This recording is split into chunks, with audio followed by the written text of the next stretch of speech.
Good morning dear student. आज की class में हम लोग सॉल्व करेंगे मैथमेटिक्स के मोस्ट इंपॉर्टेंट क्वेश्चंस को।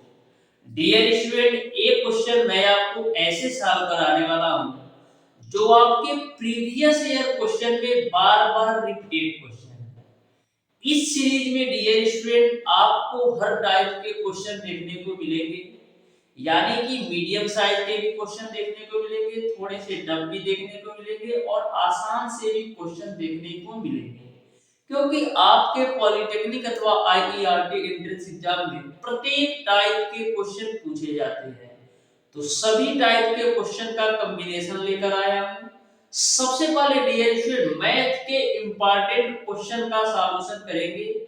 उसके बाद से एक स्टूडेंट आदित्य विश्वकर्मा के द्वारा 3 क्वेश्चन भेजे गए हैं फिजिक्स के, जो कि अति महत्वपूर्ण क्वेश्चन है। उसके बाद से लास्ट में उन तीनों क्वेश्चन को कवर करने वाले हैं। क्योंकि डियर स्टूडेंट आज आपका स्पेशल डे है, कल से मैं फिजिक्स की क्लासेस स्टार्ट करूंगा, इसलिए आज स्पेशल डे है। क्योंकि आज 22 जनवरी आपका है, जिस दिन प्राण प्रतिष्ठा होने वाला है अयोध्या में। तो सबसे पहले डियर स्टूडेंट आप लोग कमेंट बॉक्स में जय श्री राम जरूर लिख दीजिएगा। आज स्पेशल डे की वजह से डियर स्टूडेंट आज मैं आप लोगों को मैथ के स्पेशल क्वेश्चन लेकर आया हूं, जो कि आपके पॉलिटेक्निक अथवा आईईआरटी एंट्रेंस एग्जाम में बार बार रिपीटेड क्वेश्चन है। प्रत्येक क्वेश्चन के कॉन्सेप्ट को डियर स्टूडेंट मैं आपको इस तरीके से बताऊंगा कि ऐसे ऐसे क्वेश्चन आपको देखने को मिलेगा। यदि आपको कॉन्सेप्ट पता होगा तो बिना पेन उठाए उन प्रश्नों को 1 सेकंड के अंदर उसका सॉल्यूशन दे सकते हैं। मैथ के क्वेश्चन की बात कर रहा हूं कि यदि आपको कॉन्सेप्ट पता होगा तो पेन उठाने की जरूरत नहीं पड़ेगी, बिना पेन उठाए उस क्वेश्चन का आंसर दे सकते हो। तो सारे क्वेश्चन के कॉन्सेप्ट को बिल्कुल शानदार तरीके से सरल और आसान भाषा में आपको समझाने वाला हूं।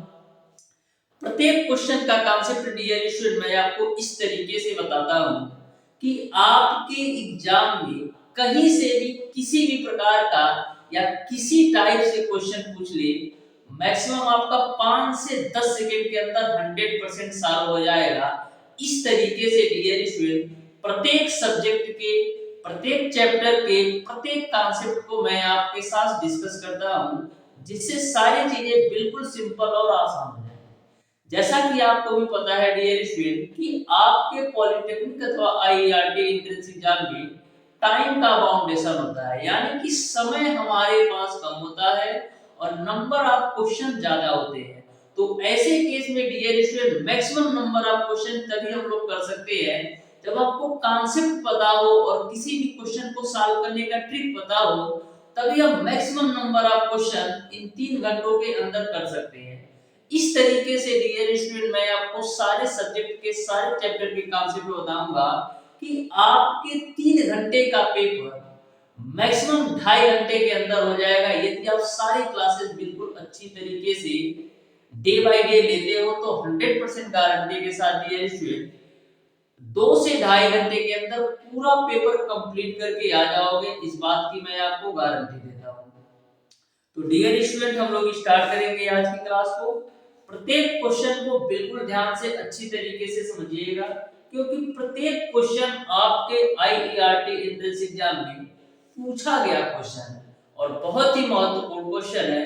तो ध्यान से अगले 20 से 30 मिनट में मैं बिल्कुल शानदार तरीके से गोली की तरह सारे क्वेश्चन का सॉल्यूशन बताने वाला हूं। तो आप बिल्कुल ध्यान से सारे क्वेश्चन के कॉन्सेप्ट को समझते जाइएगा। तो सबसे पहला क्वेश्चन आपके सामने इस प्रकार से है कि टेन 65 डिग्री बट्टे का काट 25 डिग्री का मान क्या होगा। बिल्कुल सिंपल सा क्वेश्चन है। टेन 65 डिग्री बट्टे का काट 25 डिग्री का मान क्या होगा। तो जो स्टूडेंट हमारी मैथ वाली वीडियो देखा होगा, तो वो स्टूडेंट इस क्वेश्चन को बिना पेन उठाए 1 सेकंड के अंदर इस क्वेश्चन का आंसर दे सकता है। इस क्वेश्चन का जो आंसर होगा डियर स्टूडेंट वो आपका 1 होगा।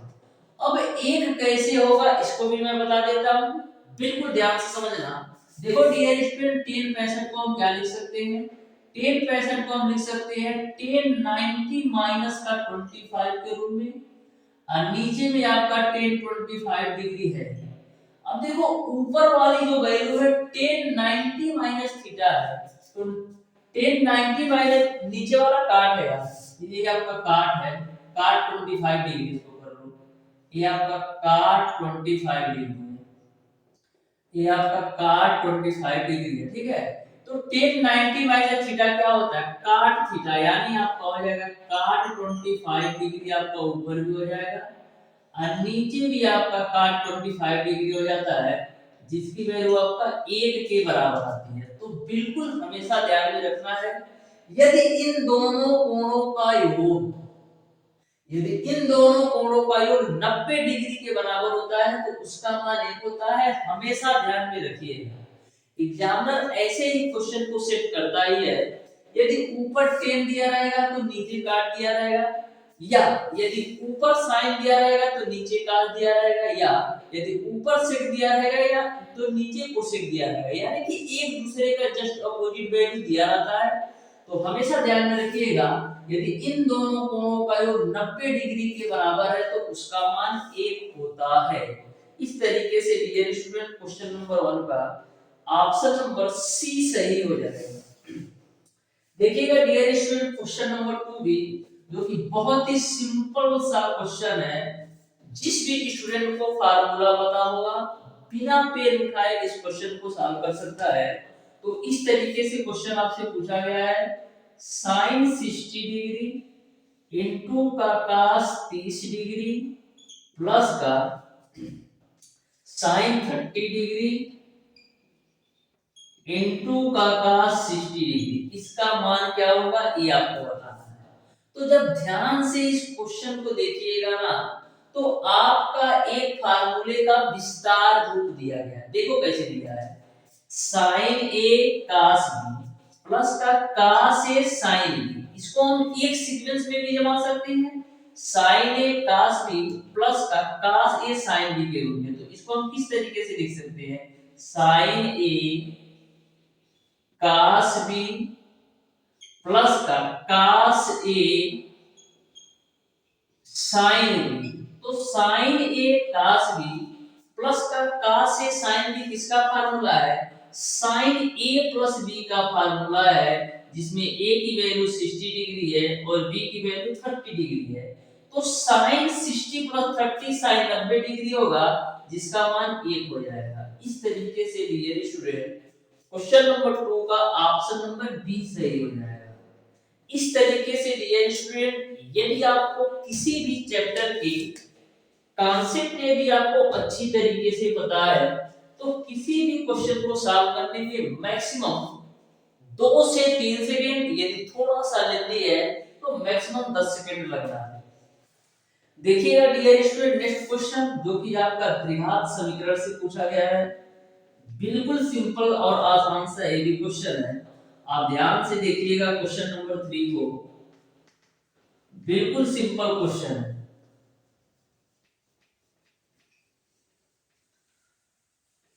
तो क्वेश्चन नंबर 3 आपका है डियर स्टूडेंट, द्विघात समीकरण 2x square minus 4x plus 3 के मूलों की प्रकृति क्या है ये आपको बताना है। मूलों की प्रकृति क्या है ये आपको बताना है। तो मूलों की प्रकृति के डियर स्टूडेंट मैंने ऑलरेडी कंडीशन बता रखा है, जब मैंने आपको द्विघात समीकरण चैप्टर को पढ़ाया था तो बिल्कुल शानदार तरीके से सारी चीजों को क्लियर किया था। बिल्कुल आप ध्यान से समझिएगा क्वेश्चन नंबर 3 को। बोला है 2x square minus 4x plus 3, 2x square minus का 4x प्लस 3 बराबर 0 के मूलों की प्रकृति बताओ। तो मूलों की प्रकृति आप कैसे निकालते हो, मूलों की प्रकृति निकालने के लिए d बराबर b स्क्वायर माइनस का 4ac का फार्मूला अप्लाई करते हो। अब बात आती है a b c की वैल्यू कैसे निकालते हो। तो दिए गए समीकरण को आप ax स्क्वायर प्लस का bx प्लस का c बराबर 0 से आप कंपेयर कर देते हो। तो फाइंड कर लो b की वैल्यू कितना है, माइनस का 4। अब माइनस का 4 का स्क्वायर करोगे 16 आएगा, माइनस का 4, a की वैल्यू आपका है 2 और c की वैल्यू आपका है 3, तो फाइनली कितना मिल जाएगा 16 माइनस का 4 गुना 8 3 24, यानी आपको मिल जाएगा माइनस का 1। तो कंडीशन आपके 3 से 4 बनती है। d की वैल्यू माइनस का 1 आया, यानी कि जो आपका d की वैल्यू है, यानी कि जो आपका d की वैल्यू है 0 से भी छोटी है, क्योंकि जो माइनस वाली वैल्यू होती है 0 से छोटी होती है। तो यहाँ पर आप देख सकते हैं कि जो d की वैल्यू है 0 से छोटी है, यानी कि जो मूल होने वाले हैं वो काल्पनिक होंगे। कभी भी यदि d बराबर b स्क्वायर माइनस 4ac का मान 0 से छोटा आए, 0 से छोटा आए, तो ऐसी कंडीशन में जो मूलों की प्रकृति होती है वो काल्पनिक होती है। दूसरा आपका कंडीशन ये बनता है डियर स्टूडेंट, यदि d बराबर b स्क्वायर माइनस 4ac का मान 0 के बराबर है, 0 के बराबर है, तो दोनों मूल वास्तविक होते हैं। क्या होते हैं? दोनों मूल वास्तविक तथा समान होते हैं। तीसरा कंडीशन आपका ये बनता है डियर स्टूडेंट, यदि d बराबर b स्क्वायर माइनस 4ac का मान 0 से बड़ा है, यदि d बराबर b स्क्वायर माइनस 4ac का मान 0 से बड़ा है, तो ऐसे कंडीशन में दोनों मूल वास्तविक तो होंगे लेकिन असमान होंगे, वास्तविक तो होंगे लेकिन असमान होंगे। और यदि 0 के बराबर होता है तो वास्तविक होते हैं लेकिन समान होते हैं। दोनों में अंतर को आप समझिएगा। यदि d बराबर b स्क्वायर माइनस 4ac का मान 0 के बराबर है तो दोनों मूल वास्तविक तथा समान होंगे, लेकिन यदि 0 से बड़ा है तो दोनों मूल वास्तविक तो होंगे लेकिन असमान होंगे। तो तीन कंडीशन ये है। चौथा कंडीशन आपका ये बनता है डियर स्टूडेंट, यदि d बराबर b स्क्वायर माइनस 4ac का मान यदि पूर्ण वर्ग होता है, यदि पूर्ण वर्ग संख्या मिल जाती है तो आपका परिमेय होता है। यदि पूर्ण वर्ग संख्या मिल जाती है तो परिमेय होता है, यदि पूर्ण वर्ग संख्या नहीं मिलती है तो अपरिमेय होता है। तो इस तरीके से 5 कंडीशन बनते हैं। मैंने पांचों कंडीशन को आपको बता दिया है।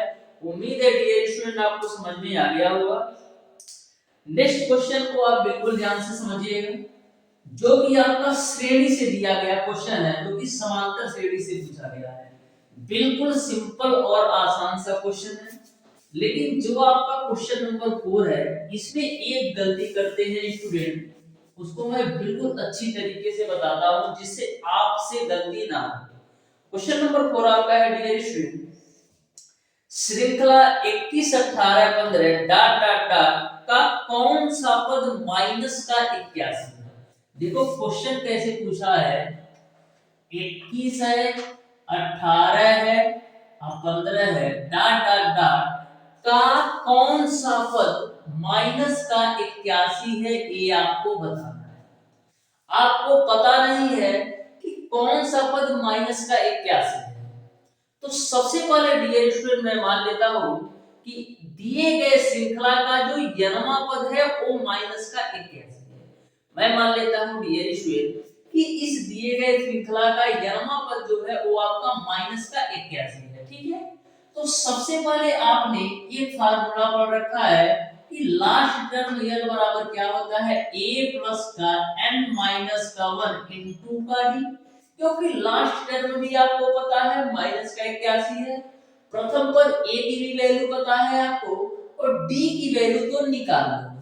तो देखो लास्ट टर्म की वैल्यू है माइनस का 81 बराबर a की वैल्यू आपका है 21 प्लस का n की वैल्यू आपको नहीं पता है तो ये नहीं रखो माइनस का 1। अब बात आती है d की वैल्यू कैसे निकालोगे, तो d की वैल्यू कैसे निकालते हो, a2 माइनस का a1 से, यानी कि प्रत्येक दूसरे पद में से पहला पद घटाओगे तो आपको t की वैल्यू मिल जाएगी। तो देखो 18 माइनस का 21 करो तो 18 माइनस 21 कितना होगा, माइनस का 3। तो यहाँ पर आपका माइनस का 3 आएगा। यही गलती करते हैं डियर स्टूडेंट की प्लस का 3 ले लेते हैं जल्दी जल्दी में, लेकिन देखो ध्यान से प्रत्येक दूसरे पद में से पहला पद घटाओ तो 18 में से 21 घटाओगे तो माइनस का 3 आ जाएगा। ठीक है, अब देखो यहां से आपका माइनस का 81 है, a प्लस का 21 है तो लेफ्ट साइड आएगा माइनस का 21 हो जाएगा बराबर माइनस का 3 और n माइनस का 1 हो जाएगा। अब जोड़ो 1 1 2 और 8 2 10, यानी कि माइनस का 102 बराबर माइनस का 3 n माइनस का 1 हो जाएगा। a माइनस से a माइनस को बच्चे में कर दो, 3 से काटो तो 3 त्रिका 9, 3 चौक 12, यानी n माइनस का 1 बराबर 34 मिला, तो n की वैल्यू कितना मिल जाएगी, 35 मिल जाएगी। यानी कि इस श्रेणी का जो 35वां पद है वो आपका माइनस का 21 होगा। इस तरीके से डियर स्टूडेंट क्वेश्चन नंबर 4 का ऑप्शन नंबर डी सही है। देखिएगा डियर स्टूडेंट नेक्स्ट क्वेश्चन जो कि आपका बिल्कुल बेहतरीन सा क्वेश्चन है, जो कि कार्य तथा समय से पूछा गया क्वेश्चन है। बहुत ही बेहतरीन क्वेश्चन है, आप ध्यान से समझिएगा डियर स्टूडेंट। ऐसे क्वेश्चन अक्सर आपके एग्जाम में पूछे जाते हैं। बिल्कुल सिंपल सा क्वेश्चन है। बोला है राम तथा श्याम की आय का अनुपात 9:7 है और उनके खर्चों का अनुपात 4:3 है। यदि वो प्रत्येक महीने 2000 रुपया बचाते हैं तो राम की मासिक आय कितनी है ये आपको बताना है। राम की मासिक आय कितनी है ये आपको बताना है। तो सबसे पहले बिल्कुल ध्यान से समझिएगा। सबसे पहले डियर स्टूडेंट मैं मान लेता हूं कि राम तथा श्याम की जो मासिक आय है वो आपका 9x/7x के रूप में है। सबसे पहले आप मान लो डियर स्टूडेंट राम तथा श्याम की मासिक आय, श्याम की मासिक आय, राम तथा श्याम की मासिक आय को मैं मान लेता हूं कितना दे रखा है, 9:7 के रूप में दे रखा है, जिसको 9x/7x के रूप में मान लेता हूं राम तथा श्याम की मासिक आय। अब डियर स्टूडेंट राम तथा श्याम की मासिक खर्चों का जो अनुपात दे रखा है 4:3, तो मैं मान लेता हूं डियर स्टूडेंट कि राम तथा श्याम की मासिक खर्चा जो है, मासिक जो खर्चा है वो आपका 4y/3y के रूप में है। यहां तक आपको क्लियर है। अब देखो बचत कैसे निकालते हो। बचत कैसे निकालोगे, जब आय में से खर्चा घटाओगे तभी तो आपको बचत पता चलेगा। जैसे आपके पिताजी का डियर स्टूडेंट मंथली इनकम यानी कि महीने का जो आय है वो आपका 10,000 रुपए है। ये आपका आपके पिताजी का मासिक आय है और महीने का जो खर्च है वो आपका 8,000 रुपया है। यानी आपके पिताजी का जो मासिक खर्च है वो 8,000 रुपया। तो जब मासिक आय में से मासिक खर्चा घटाओगे तभी तो पता चलेगा कि हम महीने का कितना बचा रहे हैं। तो 10,000 में से 8,000 घटाओगे तो 2,000 मिल जाएगा। यानी कि बचत निकालने के लिए हम लोग करते क्या है, मासिक आय में से मासिक खर्चा घटा देते हैं। तो देखो राम की बात करते हैं तो मासिक आय कितना है 9x और राम का मासिक खर्चा कितना है 4y। अब बचा लेता कितना है 2,000 रुपया। इसको मान लो समीकरण 3, ठीक है। उसके बाद से हम बात करते हैं श्याम का। तो श्याम का मासिक आय कितना है 7x है और श्याम का मासिक खर्चा कितना है 3y है और ये भी 2,000 रुपया बचा लेता है। तो आपको बताना है कि राम की मासिक आय कितनी है। यानी आपको यदि x की वैल्यू पता चल जाए तो आप जो है राम की मासिक आय निकाल सकते हो। तो देखो हमको x की वैल्यू से मतलब है, यानी कि कहीं ना कहीं यदि हम y की वैल्यू को कैंसिल आउट कर दें तो हमारा काम बन जाएगा। तो y की वैल्यू को कैंसिल आउट करने के लिए समीकरण 1 में बाबू 3 से गुणा कर दो और समीकरण 2 में आप 4 से गुणा कर दो। तो 3 से गुणा करोगे तो ये आपका कितना हो जाएगा 27x माइनस का 12y बराबर 6,000 और 2 में 4 से गुणा करोगे तो मिलेगा आपको 28x माइनस का 12y बराबर मिल जाएगा आपको 8,000 रुपया। ठीक है, घटा दो तो यहाँ पर मिलेगा माइनस x, यहाँ पर प्लस तो खत्म हो जाएगा। यहाँ पर माइनस 8,000 में से 6,000 घटाओगे तो माइनस का 2,000 मिल जाएगा। ये कक्षा में यानी x की वैल्यू कितना मिल जाएगी 2,000 रुपया। x की वैल्यू कितनी मिल जाएगी 2,000 रुपया। अब आप बिल्कुल सिंपल तरीके से राम की मासिक आय निकाल सकते हो। तो x बराबर 2,000 रुपया और राम की मासिक आय कितनी है 9x के बराबर, तो 9 गुणे 2,000 कर दोगे तो कितना मिल जाएगा 18,000 रुपया। यानी कि राम की जो मासिक आय है वो आपका 18,000 हो जाएगा। इस तरीके से डियर स्टूडेंट क्वेश्चन नंबर 5 का ऑप्शन नंबर बी सही हो जाएगा। देखिएगा डियर स्टूडेंट, नेक्स्ट क्वेश्चन जो कि आपका बिल्कुल सिंपल और आसान सा क्वेश्चन है, जो कि मेंसुरेशन से पूछा गया क्वेश्चन है। बिल्कुल सिंपल तरीके से आप ध्यान से देखिएगा क्वेश्चन नंबर 6 को भी, जो कि बहुत ही बेहतरीन क्वेश्चन है।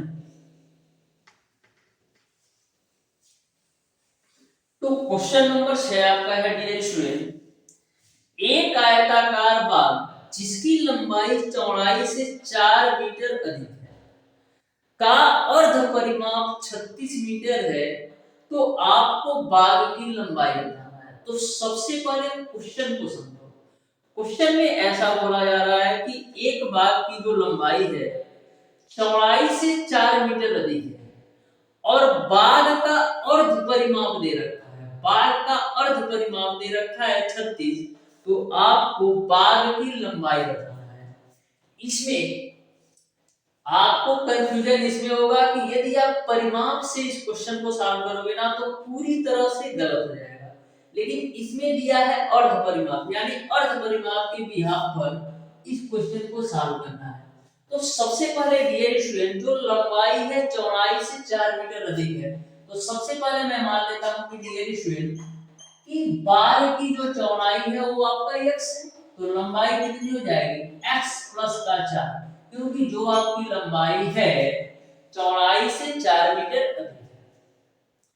अब आपका डियर स्टूडेंट किसी भी आयताकार आयत का परिमाप क्या होता है, पहले तो ये बताओ। आयत का जो परिमाप होता है डियर स्टूडेंट वो आपका होता है 2l प्लस का b। आयत का जो परिमाप होता है 2l प्लस का b होता है, लेकिन आपको अर्ध परिमाप की वैल्यू दे रखी है, तो यदि परिमाप की वैल्यू 2l प्लस b होगा तो अर्ध परिमाप की value 2l plus b divided by 2 हो जाएगा। और जिसकी वैल्यू आपको दे रखा है 36 है, 2 से 2 खर्चे में डाल दो। l की वैल्यू आपका है x प्लस का 4, अब b की वैल्यू है x बराबर आपका हो जाएगा 36, तो 2x बराबर आपको मिल जाएगा 32, तो x बराबर कितना मिल जाएगा, x बराबर आपको मिल जाएगा 16, x बराबर आपको मिल जाएगा 16। आपको बताना है डियर स्टूडेंट, x बराबर आपको मिल जाएगा 16, आपको बताना है डियर स्टूडेंट कि आयत की लंबाई कितनी है। आयत की लंबाई कितनी है ये आपको बताना है, तो x की वैल्यू रख दो, तो 16 प्लस का 4 यानी कितना मिल जाएगा 20, यानी आयत की जो लंबाई होगी वो आपका 20 हो जाएगा। इस तरीके से क्वेश्चन नंबर 6 का ऑप्शन नंबर ए सही हो जाएगा। देखिएगा डियर स्टूडेंट, नेक्स्ट क्वेश्चन जो कि बहुत ही सिंपल और आसान सा ये क्वेश्चन है, बिल्कुल आप ध्यान से देखते जाइए सारे क्वेश्चन को, बिल्कुल सिंपल और आसान तरीके से मैं सॉल्व कराने वाला हूं। बस बेहतरीन तरीके से डियर स्टूडेंट प्रत्येक क्वेश्चन के कॉन्सेप्ट को समझो ना, किसी भी चैप्टर से कोई भी क्वेश्चन आपसे मिस नहीं होगा, क्योंकि कॉन्सेप्ट में बिल्कुल सिंपल और आसान तरीके से आपको बताने वाला हूं, जिससे आपका प्रत्येक क्वेश्चन कम समय में बिल्कुल शानदार तरीके से सॉल्व हो जाए। तो क्वेश्चन नंबर 7 है डियर स्टूडेंट, एक व्यक्ति पर मुद्रित मूल्य 900 रुपया है, परंतु वह दो क्रमवार अग्रय की 20% व 10% की छूट पर उपलब्ध है, तो वस्तु का विक्रय मूल्य बताना है। कहने का मतलब ये है कि कोई आपका वस्तु है जिस पर दो क्रमागत छूट मिलती है, एक 20% की मिलती है और दूसरा 10% की, तो उसका जो है विक्रय मूल्य कितना है ये आपको बताना है। तो ध्यान से समझना, 900 रुपया है, इस पर 20% छूट निकालो, कितना है, 2 जीरो से 2 जीरो कैंसिल आउट होगा, यानी 180 रुपया तक कम यहाँ पर हो गया। तो 900 रुपया था, 20% की छूट देने पर कितना रुपया बच रहा है, 180 रुपया, यानी अब विक्रय मूल्य उसका कितना हो गया, अब विक्रय मूल्य हो गया 720 रुपया। ठीक है, ये तो पहला छूट हो गया 20%, फिर 10% और छूट दे रहा है, तो 720 पर 10% और छूट निकाल लो, तो कितना हो जाएगा, आई डबल जीरो से डबल जीरो खुच्चे में, यानी 72 रुपया और बढ़ जाएगा। तो 720 रुपया तो था, और 10% छूट की वजह से 72 रुपया और कम हो गया, तो कितना मिल जाएगा, 72 रुपया घटा दो तो 0 में से 10 में से 2 जाएगा 8, फिर यहाँ पर आपका 11 में से 7 जाएगा 4 और 6, यानी 648 रुपया हो जाएगा। यानी कि जो वस्तु का विक्रय मूल्य होगा 648 होगा, यानी ऑप्शन नंबर सी सही हो जाएगा। इस क्वेश्चन को एक तरीका और है जो कि बिल्कुल शॉर्टकट है, आप ध्यान से समझना, उसको भी मैं बता देता हूँ। देखो 900 रुपया उस वस्तु का मूल्य था ना, ठीक है, दो क्रम वाला छूट देता है, एक 80% का, एक 20% का, एक 10% का। तो कोई भी चीज अपने आप में 100% होती है तो 20% छूट देता है, यानी कि 100% ना लेकर के उस वस्तु का 80% लेता है। तो लो भैया 80% यहां से मैंने निकाल दिया, ये तो पहला छूट हो गया। फिर क्या करता है, 10% और छूट देता है, यानी कि 100% जो वैल्यू थी, यह तो आपका 100% हो गया ना, क्योंकि पहली छूट देने के बाद, तो पहली छूट कितना 20% था, यानी 100% वाली वैल्यू को 80% पे दिया। फिर क्या करता है, 10% और छूट देता है, यानी कि जो पहली छूट के बाद, पहली छूट 20% के बाद 10% की और छूट दे देता है, तो 100% पे 10% छूट, यानी कि 90% और इसी का निकाल लो, बस आपका क्वेश्चन हो गया। 1 2 3 4, 1 2 3 4, अब गुणा कर लो, तो 99 81 और गुणे का 8, तो 8 एकम 8, 8 चौका 48, ठीक है, 8 एकम 8 और 8 हटाए 64 होता है ना वो, ठीक है, यानी 648 आ जाएगा। तो दोनों तरीके आपके पास है, ये मैंने आपको कांसेप्ट के साथ स्टेप बाय स्टेप बताया, ये ट्रिक है। एक बार 20% निकालो, यानी उस वस्तु का 80%, क्योंकि 20% छूट मिल रहा है, और दूसरी बार 10% छूट मिल रहा है, यानी उसी वस्तु का 90% निकालो, बस। तो दोनों ही बातें आपको समझ में आ गई होगी डियर स्टूडेंट। देखिएगा डियर स्टूडेंट, क्वेश्चन नंबर 8 को, जो कि लाभ तथा हानि से एक क्वेश्चन पूछा गया है, बहुत ही सिंपल क्वेश्चन है, आप ध्यान से देखो। क्वेश्चन नंबर 9 आपका है 8 डियर स्टूडेंट, कि एक वस्तु 300 रुपया में खरीद कर 20% की हानि पर बिकती है। 300 रुपया में खरीद कर 20% की हानि में बिकती है, तो 300 रुपया उसका मूल्य था, लेकिन 20% की हानि होती है, तो 20% की हानि कितनी हो जाएगी, तो 20% की हानि निकालो, तो यहाँ से देखो डबल जीरो से डबल जीरो पहुंचे में, यानी कितना 20 या 60 रुपया, यानी 60 रुपया की हानि हो जाती है। तो 300 रुपया की वस्तु थी, 20% की हानि की वजह से 60 रुपया कम होगा, यानी कितना 240 रुपया को वस्तु बिक जाएगी 20% की हानि के साथ। इस तरीके से क्वेश्चन नंबर 9 का 8 का ऑप्शन नंबर ए सही हो जाएगा। क्वेश्चन नंबर 9 को भी बिल्कुल ध्यान से समझो।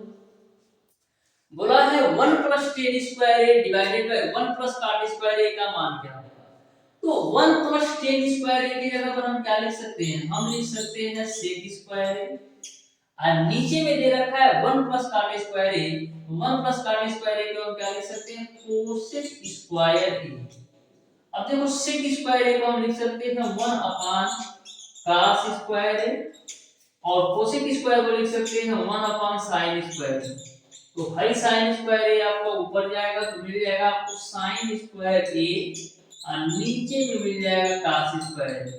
तो साइन स्क्वायर ए बटे cos स्क्वायर ए किसके बराबर होता है, tan स्क्वायर। इस तरीके से क्वेश्चन नंबर 9 का जो राइट आंसर होना चाहिए वो आपका tan स्क्वायर ए, यानी कि ऑप्शन नंबर डी होना चाहिए, लेकिन ऑप्शंस में tan ए दिया है जो कि गलत है, होना चाहिए tan स्क्वायर ए। देखिएगा dear student, last question math का, जो कि बहुत ही सिंपल और आसान सा क्वेश्चन है, जो कि त्रिभुज के क्षेत्रफल से पूछा गया है। तो किसी भी त्रिभुज के यदि तीनों बिंदु दे रखे हो तो उसका क्षेत्रफल कैसे निकालते हैं, ये ऑलरेडी मैंने कल की ही क्लास में बता दिया है, यानी कि जो मैंने लास्ट क्लास लिया था मोस्ट इंपॉर्टेंट टॉप 10 क्वेश्चन का, उसमें मैंने ऑलरेडी बताया है कि किसी भी त्रिभुज के यदि तीनों बिंदु के निर्देशांक आपको पता है तो त्रिभुज के क्षेत्रफल कैसे निकालते हैं। तो उस फार्मूला के माध्यम से क्वेश्चन नंबर 10 को आप लोग बिल्कुल अच्छी तरीके से सॉल्व कीजिएगा और बताइएगा डियर स्टूडेंट कि क्वेश्चन नंबर 10 का कौन सा आंसर सही होगा। मैक्सिमम चांसेस है डियर स्टूडेंट कि त्रिभुज के क्षेत्रफल से एक क्वेश्चन आपके एग्जाम में 100% आना है, एक क्वेश्चन 100% आएगा, क्योंकि वैसे ही डियर स्टूडेंट त्रिकोणमिति और मेंसुरेशन एक ऐसा पोर्शन है जिससे आपके पॉलिटेक्निक अथवा आईआईटी एंट्रेंस एग्जाम में 50% क्वेश्चन पूछे जाते हैं, 50 to 60%। यानी कि मेंसुरेशन और त्रिकोणमिति से आप देखोगे ना तो अपने बुक में भी आप देख सकते हो कम से कम 8 से 10 चैप्टर, 10 प्लस चैप्टर ही मानो कि 8 से 10 चैप्टर आपको त्रिकोणमिति और मेंसुरेशन से मिलेंगे। और त्रिकोणमिति और मेंसुरेशन से 50 to 60% क्वेश्चन हर वर्ष पूछे जाते हैं, चाहे कोई भी पेपर उठा लो। अब देखिएगा डियर स्टूडेंट, फिजिक्स का क्वेश्चन जो कि भेजा गया है एक स्टूडेंट आदित्य विश्वकर्मा द्वारा। तो ध्यान से देखिएगा, बिल्कुल सिंपल क्वेश्चन है लेकिन बहुत ही महत्वपूर्ण है। तो इनका पहला क्वेश्चन ये है डियर स्टूडेंट कि एक न्यूटन की जो वैल्यू होती है वो सीजीएस पद्धति में कितने के बराबर होती है। तो मैंने आपको बिल्कुल सिंपल तरीके से बताया था डियर स्टूडेंट कि जो एक न्यूटन की वैल्यू होती है वो आपका 10 पे पावर 5 डाइन होता है। एक न्यूटन की जो वैल्यू होती है 10 पे पावर 5 डाइन होता है, और जो आपका डाइन होता है वो आपका सीजीएस पद्धति में मात्रक है। तो आपको समझ में आ गया होगा कि एक न्यूटन का जो मान होता है सीजीएस पद्धति में वो 10 पे पावर 5 डाइन के बराबर होता है, क्योंकि जो आपका डाइन है वो सीजीएस पद्धति में ही मात्रक है। तो एक न्यूटन की जो वैल्यू है सीजीएस पद्धति में 10 पे पावर 5 डाइन के बराबर होगा। यानी कि पहले क्वेश्चन का जो आंसर होगा वो आपका ऑप्शन नंबर सी सही है। दूसरा क्वेश्चन इनके द्वारा ये है डियर स्टूडेंट कि रेखीय संवेग का मात्रक क्या है। तो रेखीय संवेग बराबर क्या होता है? रेखीय संवेग बराबर क्या होता है, सबसे पहले आपको ये पता होना चाहिए कि रेखीय संवेग बराबर क्या होता है। तो रेखीय संवेग बराबर क्या होता है? द्रव्यमान गुणे वेग। यानी कि द्रव्यमान और वेग के गुणनफल को हम लोग रेखीय संवेग कहते हैं। तो द्रव्यमान का मात्रक आपका किग्रा हो जाएगा, अब वेग का मात्रक मीटर प्रति सेकंड हो जाएगा। तो इस तरीके से किग्रा मीटर प्रति सेकंड जो होगा ना, किग्रा मीटर प्रति सेकंड जो होगा ना वो रेखीय संवेग का मात्रक होगा। इस तरीके से क्वेश्चन नंबर 2 का ऑप्शन नंबर डी सही हो जाएगा। बिल्कुल सिंपल सा क्वेश्चन था। लास्ट क्वेश्चन देखते हैं इनके द्वारा जो पूछा गया है, जो कि बहुत ही बेहतरीन क्वेश्चन है। ऐसा क्वेश्चन अक्सर एग्जाम में पूछते हैं, और यदि बच्चे को कॉन्सेप्ट नहीं पता है तो ऐसे क्वेश्चन में मिस्टेक भी करते हैं। देखना, बोला है एक वस्तु एक समान त्वरण से गति करते हुए 6 सेकंड में 84 मीटर एवं 11 सेकंड में 264 मीटर चलती है, तो वस्तु की प्रारंभिक गति क्या है ये आपको बताना है। वस्तु की प्रारंभिक गति क्या है ये आपको बताना है। तो बिल्कुल ध्यान से समझिएगा। बोला है एक समान त्वरण से गति करते हुए 6 सेकंड में 84 मीटर की दूरी, 6 सेकंड में 84 मीटर की दूरी। यानी कि सबसे पहले हम v1 की वैल्यू निकाल लेते हैं कि 6 सेकंड में 84 मीटर की दूरी कितने वेग से चली। 6 सेकंड में 84 मीटर की दूरी यदि तय कर रही है तो कितने वेग से चल रही है। तो चाल बराबर क्या होता है, दूरी बटे समय। तो 84 मीटर की दूरी तय कर रही है, समय आपका 6, तो 6 कम 6 6 चौक 24, यानी 14 मीटर प्रति सेकंड के वेग से तो पहली दूरी तय कर रही है। फिर आगे बोला है डियर स्टूडेंट 11 सेकंड में 264 मीटर की दूरी। तो अगले 11 सेकंड में जो 264 मीटर की दूरी तय कर रही है उसकी चाल हम देख लेते हैं। तो दूरी आपका है 264 और चाल कितना है 11। तो 11 दूना 22 और 11 चौक 44, यानी कि अगला 264 मीटर जो 11 सेकंड में तय कर रही है वहां पर उसका जो चाल है वो आपका 24 मीटर प्रति सेकंड है। तो डियर स्टूडेंट, प्रारंभिक चाल कब निकाल सकते हो? प्रारंभिक चाल तभी निकाल सकते हो जब आपको त्वरण की वैल्यू पता हो। तो त्वरण की वैल्यू क्या होता है? त्वरण बराबर क्या होता है? वेग परिवर्तन बटे समयांतराल। वेग परिवर्तन बटे समयांतराल। तो वेग में परिवर्तन कैसे हो रहा है? 14 से 24 हो रहा है, यानी कि जो अंतिम वेग है वो आपका 24 है और प्रारंभिक वेग है वो आपका 14 है। ये आपका वेग परिवर्तन। वेग परिवर्तन कैसे हो रहा है? 14 से 24, यानी वेग परिवर्तन जो हो जाएगा 24 माइनस का 14 बट्टे का समयांतराल। तो समयांतराल कितना होगा? यहाँ पर आपका 6 सेकंड लग रहा है और यहाँ पर आपका 11 सेकंड लग रहा है, यानी समय अंतराल कितने का है 11 माइनस का 6 यानी कि 5 सेकंड का समय अंतराल है। तो 24 में से 14 घटाओगे तो 10 और 10 बट्टे का 5 करोगे तो यानी कि 2 मीटर प्रति सेकंड स्क्वायर जो होगा वो आपका त्वरण हो जाएगा। 2 मीटर प्रति सेकंड स्क्वायर ये तो आपका त्वरण हो जाएगा। अब बिल्कुल आसानी से बिल्कुल सिंपल तरीके से प्रारंभिक वेग निकाल सकते हो गति के पहले समीकरण से। v बराबर आपका होता है u प्लस का at। v बराबर आपका होता है u प्लस का at। तो बात यहाँ पर आती है हमको प्रारंभिक वेग से मतलब है, ठीक है। तो v की वैल्यू तो आपको पता है, v की वैल्यू कितना है 14 मीटर प्रति सेकंड। तो यहाँ पर हम लिख देते हैं 14 मीटर प्रति सेकंड। u की वैल्यू निकालना है प्लस का a की वैल्यू आपने कितना निकाला है 2 निकाला है और t की वैल्यू कितनी है t की वैल्यू यहाँ पर आपका है 6 सेकंड। तो 6 सेकंड मैंने रख दिया। तो यहाँ से आप u की वैल्यू निकालोगे तो 2 मीटर प्रति सेकंड हो जाएगा। यानी कि जो प्रारंभिक वेग होगा वो आपका 2 मीटर प्रति सेकंड हो जाएगा। बिल्कुल आसान तरीके से आपको समझ में आ गया होगा। बिल्कुल सिंपल तरीके से मैंने बताया। सबसे पहले डियर स्टूडेंट मैंने त्वरण की वैल्यू निकाला, फिर गति के पहले समीकरण v बराबर u प्लस at से प्रारंभिक वेग निकाल दिया, जहां पर जो आपका अंतिम वेग है वो कितना है, अंतिम वेग आपने निकाला है 14 मीटर प्रति सेकंड। अब आप सोच रहे होंगे कि ये भी तो हम रख सकते थे, लेकिन एक बात आप ध्यान में रखना डियर स्टूडेंट, चाहे आप इस वाले वैल्यू को इसमें रखो चाहे आप इस वाली वैल्यू को इसमें रखो, दोनों ही से आपको सेम आंसर मिलने वाले हैं। एक बार चेक भी कर लेते हैं। देखिए अब हम इस वाली वैल्यू से चेक करते हैं क्या प्रारंभिक वेग 2 मीटर प्रति सेकंड आता है। तो ध्यान से देखो, बिल्कुल ध्यान से देखो डियर। देखो जब हम इस वाली वैल्यू को लेकर चलेंगे तो अंतिम वेग कितना है 24 मीटर प्रति सेकंड। लो भैया 24 रख दिया बराबर u की वैल्यू आपको निकालना है, a की वैल्यू 2 है और यहाँ पर समय कितना लग रहा है 11 सेकंड। तो लो भैया 11 सेकंड रख दिया। तो यहाँ पर भी u की वैल्यू आपको 2 मीटर प्रति सेकंड मिल जाएगा। तो इस तरीके से आपको कंफ्यूजन ना हो, मैंने दोनों ही तरीके से बता दिया। चाहे इस वाली वैल्यू से आप u और t v और t का मान रखो, चाहे इस वाली वैल्यू से आप v और t का मान रखो, दोनों ही कंडीशन में जो प्रारंभिक वेग होगा वो आपका 2 मीटर प्रति सेकंड ही आएगा। इस तरीके से डियर स्टूडेंट क्वेश्चन नंबर 3 का जो राइट आंसर होगा वो आपका ऑप्शन नंबर ए सही हो जाएगा।